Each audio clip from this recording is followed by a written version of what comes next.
is it just going to crash and burn and nobody's going to learn it anymore, even Chinese people?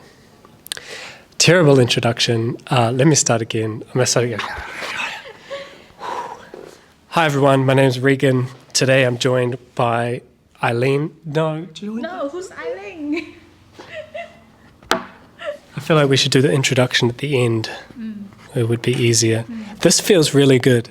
Really? The microphone, yes. I feel powerful. So your prediction for the future of the Chinese language is positive. Yeah. Do you want to say some more about that? 我觉得可以总结一下我刚刚讲的，就是我为什么会觉得中文的学习者会越来越多，是因为我觉得是有这个需求的，就是有这个市场，人们有这个需求，想要学，需要去学习中文，那么很自然，那么学习它的人就会越来越多，老师也会就是教中文的老师也会越来越多。Elaine is saying that there is a market there for teaching Chinese. So maybe what's happening is that you have a lot more foreigners getting interested in Chinese language, maybe because of the growing international image or the international influence of China. And that is pushing this demand, like pushing this market for people wanting to learn more about China. And so one options is to learn Chinese Mandarin, right? I don't think there's a lot of people learning dialects in China, but so Mandarin is like your goal because that's the language that the majority of people in China are speaking. And and it's also useful in like Taiwan and Singapore and Malaysia, maybe even in Thailand. 对，我刚刚忘记讲，就是其实学好中文不仅仅针对中国大陆，还有很多其他的地区，有很多的华人，亚洲很多国家，新加坡、马来西亚，包括泰国、韩国，就是学习中文的人、会中文的人非常非常的多。那么我觉得在国际贸易当中，如果懂得对方国家的语言，甚至是文化，就是对贸易来讲是非常有利的一件事情。I think I got that. So you have Chinese people living in a lot of these Asian countries, yeah? And the business aspect of China, maybe doing business in China and having like some cultural or language ability is going to be helpful, right? Yeah. So Elaine has a very positive view of the future of the Chinese language. And I suppose that also includes the culture as well. So, and I also do as well. I just expected when I first started thinking about the future of the Chinese language that was a long time ago. I don't think it reached my expectation or my prediction, but I do feel as though there is a lot more of the, Chinese language learning videos online. I seem to be meeting a lot more Chinese teachers, and I also meet and hear from other people just around New Zealand that they've been to China or they're interested in China or they know something more than just the basic things about China. So people's understanding of China seems to be broadening, right? So my second question then is, why we kind of answered some parts of this question already, but like what kind of benefits are there or what kind of reasons can you think of that people could or should learn Chinese Mandarin? Like, how would that benefit them? Do you want to speak on this? 我觉得这个问题跟第一个问题有一些重叠的地方，就是答案可以有一些重叠的地方。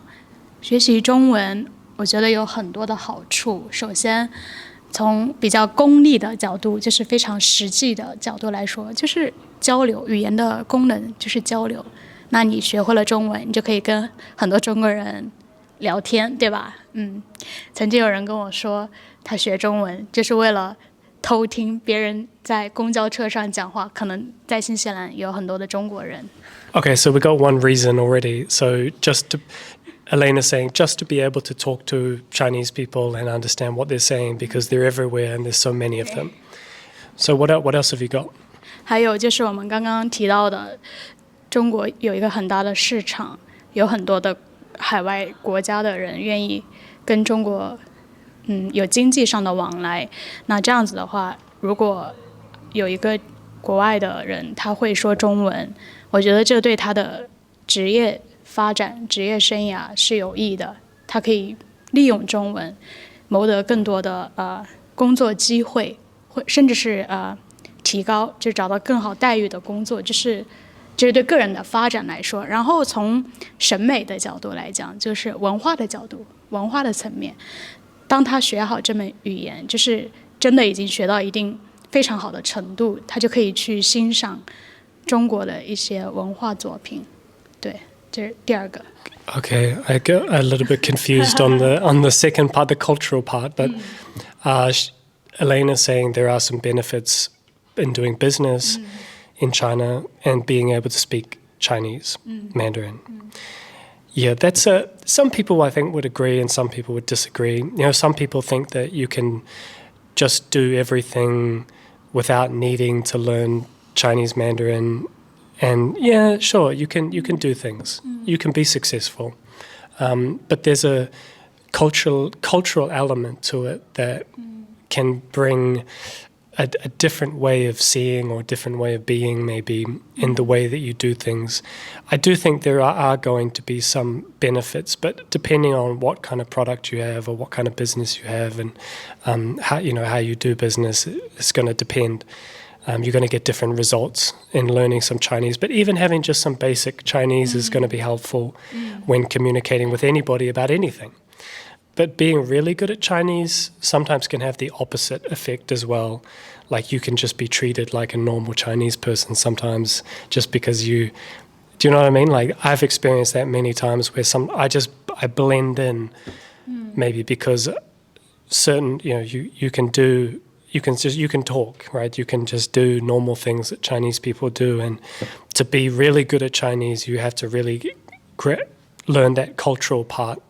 So living there obviously helps a lot. But do you know what I'm saying? Like, yeah. Anyway, your culture. You mentioned the cultural thing. I don't really understand that. 我其实刚刚听你讲，我有一个问题，就是说你刚刚有提到说，你觉得会有不好的地方，就是如果中文太好，就会被中国人当成中国人来对待，是吗？中国人会把你当成一个中国人来对待，为什么你会觉得这是一件不好的事情？ Well, that's a complicated thing. It's a complicated question. She's asking me if you're really good at Chinese and people treat you more like a Chinese person, how is that bad? Yeah. Okay, yeah, I do. I can answer this question. It's because when you first go to China, if you live in China from the beginning, or you just made some new Chinese friends, you can use something called the foreign card. The foreign card, so you can play this foreign card and you can get so many benefits. Like you can play, it's like you're dumb and blind and deaf and stupid, and people will look after you. People treat you better because it's like, oh, you're a guest here. You don't know anything. You don't understand the rules. You shouldn't break the rules, but if you do break the rules, people are more considerate. They're not going to blame you. Yeah. So you can take advantage of that foreign card. I'm not saying you should, but when you can understand what people are saying, it's very hard to act like you can't understand what they're saying. So you're like stuck because your body starts reacting naturally, your brain starts reacting naturally, and you can't play the fool. You can't play dumb. So that's, yeah. 我懂你的意思。 Right, cool. 我懂你的意思了，确实，你不应该这样做，但是你还是这样做了，并不提倡这样做。但是有的时候为了避免麻烦，就是你刚刚说的这张 foreign card， 在某些情况下应该是能够让你避免一些麻烦的。对，还有一个就是非常显而易见的，就是对你大脑有好处啊。你学习一门外语，你有了一套不同的语言系统在你的脑海里运转，这是不是能够帮助你的大脑活动？然后可能你年纪大了，就是等你以后年纪大了，你就更有可能避免一些疾病，比如说老年痴呆这样子的。对，这是一个非常显而易见的优点吧。我觉得不仅仅是学习中文，学习任何外语都会带来的一个好处。 So this another point that she's making is that when you learn a foreign language, it's good for you, yeah? It's good for your brain. And I agree with this. I read a study that talked about, I think it was Stephen Krashen. He was saying something like, it's a way to stay young, learning languages. And I like it because he says learning languages helps you to stay young. But then he also says so does drinking coffee. And I really like coffee and I really like learning languages. So I like those ideas. Are there any other benefits you think?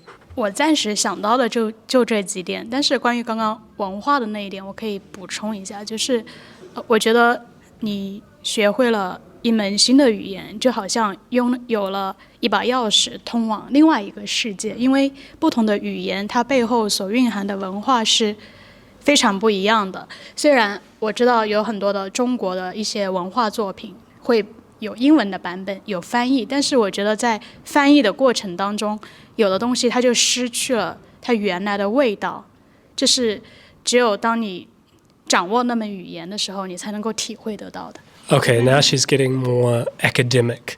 She's saying that it's like being lost in the world of translation, right? Like that movie, Lost in Translation. Have you seen that movie? 你说中文 Scarlett Johansson. She's in Japan. Lost in Translation. Good movie if you haven't seen it. She's saying that even if you can't speak Chinese, you can still read all the translations and you can talk to people, Chinese people in English. A lot of people speak English or whatever your language is. But you don't get that authentic experience. You don't get that crisp, clean, authentic experience, that uniquely China experience, yeah. And that's really something special when you start going into that. And she used an analogy. She said you get like a key to a new world, I think she said. Keys 有通往新世界的一个新的钥匙，一把新钥匙。Oh, so I do. A key to a new world. A whole new world. A whole new world. Oh, it reminds me of Aladdin now. Have you seen the movie Aladdin with the genie in the a whole new world? There are obviously benefits, cultural benefits and mental, intellectual benefits and business economics benefits. And maybe even like social benefits, making friends, getting that guanxi, building relationships with people. What about like boyfriends and girlfriends? Does it help to learn Chinese Mandarin? 就是如果你想中国有14亿人口，你学会了中文，那么你多了14亿的选择。Okay. Getting still on the academic level, if there's like 1 billion people in China, so if you learn Chinese, you have 1 billion opportunities to be better and more amazing. No, 我的意思是，你找男朋友、找女朋友的时候，你就多了更多的选择，因为你会他们的语言嘛。那不是每一个中国人他的英文都那么好，可以跟你交流。那如果你会中文，那么就可以去找中国人。他们的英文不是很好，但是你会中文，那这样你的选择就变多了。Okay, so you actually have more. Okay, I got that all wrong. So she's saying if you speak Chinese, you have more people to choose from, potential romantic relationships with people. Okay. Any other benefits you want to add on here? 我暂时能想到的就这些。你还能想到别的吗？ Maybe if you're someone that's interested in traveling in Asia, I think Chinese Mandarin is very helpful. Like I was in Hong Kong and I thought everyone in Hong Kong just speaks Cantonese and, their Mandarin wouldn't be very good. But then I started using Mandarin and I realized pretty much everyone speaks Mandarin. And then also a lot of people speak English. But the Mandarin gives you like a new, like just before I was talking about the foreign card. But if you speak Mandarin and you're a foreigner, you kind of get a new card, a different card, like a VIP foreign card. Like you do get a lot of respect. People think, wow, like 你很棒, 你很溜. Like you put in all this time. It must have been painful. It must have been a struggle. And there are a lot of people that really admire that. about foreigners. So there's also a lot of respect that comes along with that, putting in the effort and the struggle and the sweat and the blood and the time. Yeah, doing all that is obviously also going to give you, in the eyes of Chinese people, a lot of people will respect you more. Yeah. Should we finish here then? Yeah. I had another question, but I think that's probably enough of an exploration into, the current situation of Chinese, maybe Chinese Mandarin, where it's going to go in the future. It's kind of difficult to say. I think it is going to be spreading more people learning. Although in New Zealand, it's difficult to say because we probably have more Chinese people coming into New Zealand, but it seems like their English ability is getting better.